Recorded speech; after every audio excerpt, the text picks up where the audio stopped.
Hi everyone, for today's video I am back over on Farm Together 2 and I am going to be talking to you about the best way to get ribbons.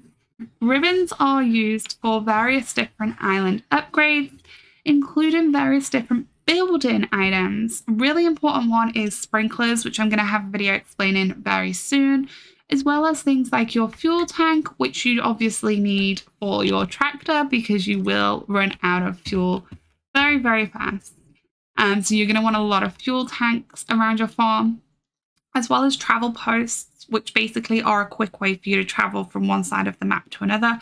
These are going to become really important as your farm grows in size.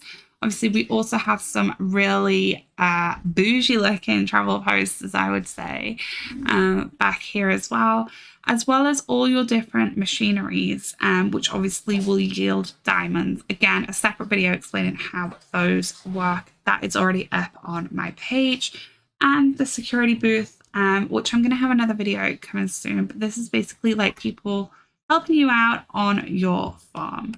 Now, before I jump into this video, please drop a like if you haven't already. It's the big thumbs up button down below, and please don't forget to subscribe as well. I have a whole playlist of Farm Together 2 guides and tutorials, and so definitely make sure you have checked them all out. So you'll notice that I'm on about 9.3k ribbons, which is a lot. And I have basically just been grinding quests. Quest is the best way for you to get ribbons. So in the settings bar of your game, which I'm just going to quickly try and tab out to show you, in here there's lots of different interface settings that you can use and change. I always have my quests, as you can see here, and they are by default always pinned to my sidebar, so I know exactly what I need to grind. If I click on my map, you'll see everything in yellow is a quest item, and if it has dots like these ones here, that means it's ready to be harvested, whereas these ones down here, it's a quest item, but it's not quite ready to be harvested just yet. So you'll see in a second, actually I don't think I'm going to complete this quest just yet, but basically if I come on over to my town hall, by default you'll get 4 quests each time, and once you complete a quest it'll give you a new one, so you'll always have a rotation of 4 quests. However, you can buy this shop, Quest Bazaar. So come on over to your town hall, make sure you save up and buy this. This is one of the most important shops to buy. You can buy up to 4 additional quests at a time. I always buy this one because it yields the biggest reward. So it costs you 4 ribbons to buy, so you can buy 4 in total.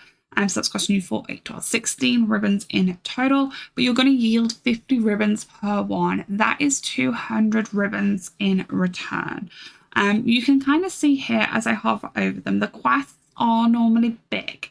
And when I say big, that means you need a loss of that particular crop, aka Creepy Pumpkin. I need 370 to complete this quest.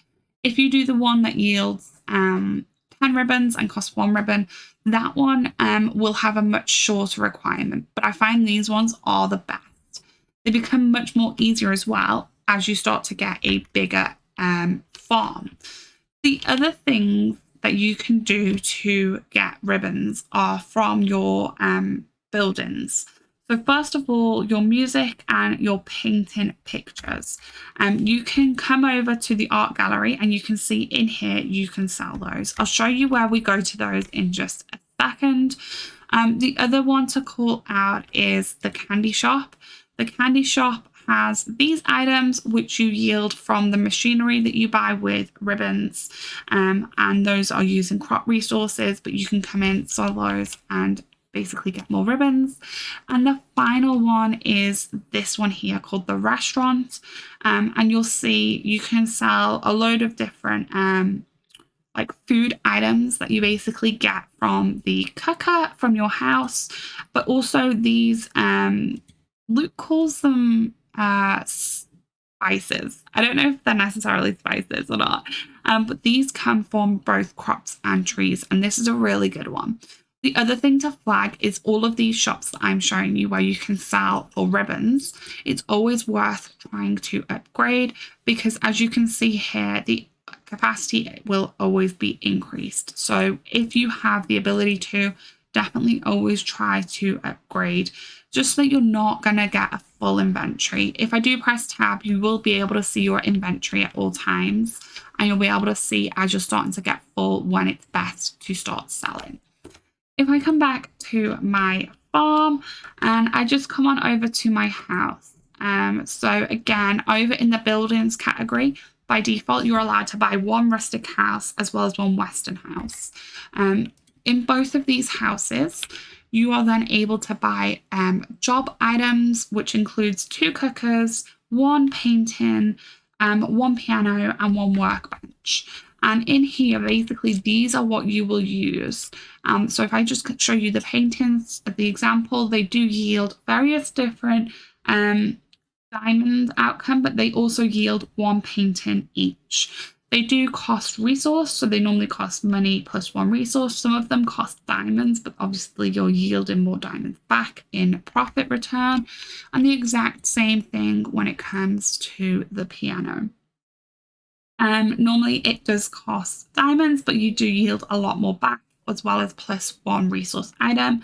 And then you're going to get that music note, which you can then go and sell in your town hall.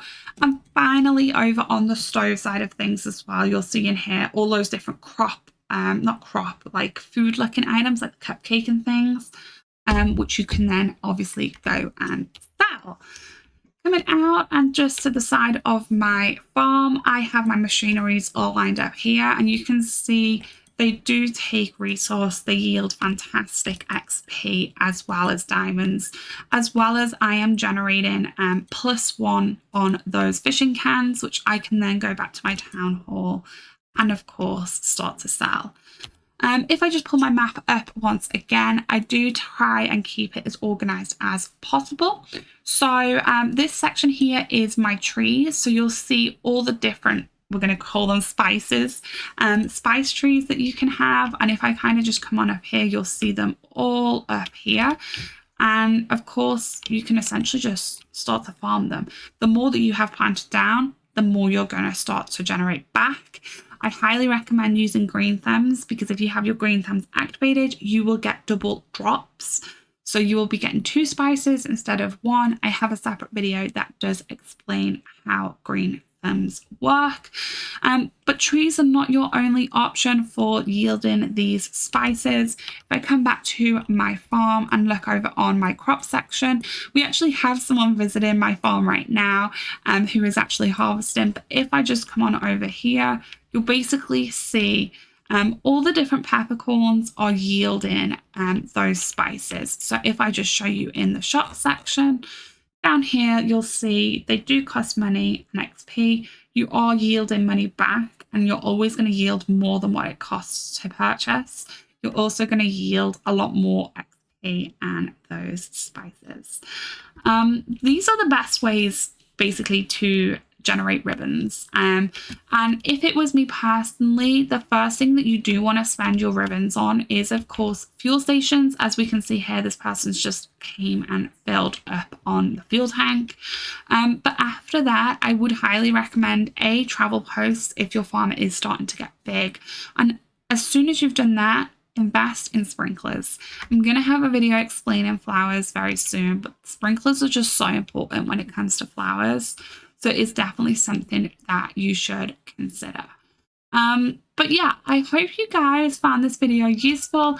As you can see, this person is farming away on my farm. Each time you farm on someone else's farm, you are generating green thumbs. If you do want to visit my farm, my invitation code is on screen, so you can come over and help harvest some of my crops, but also generate yourself some green thumbs. Let me know what you do spend your ribbons on, and I hope you found this video useful. Thank you so much for watching, and I'll see you in another video very soon, but goodbye for now.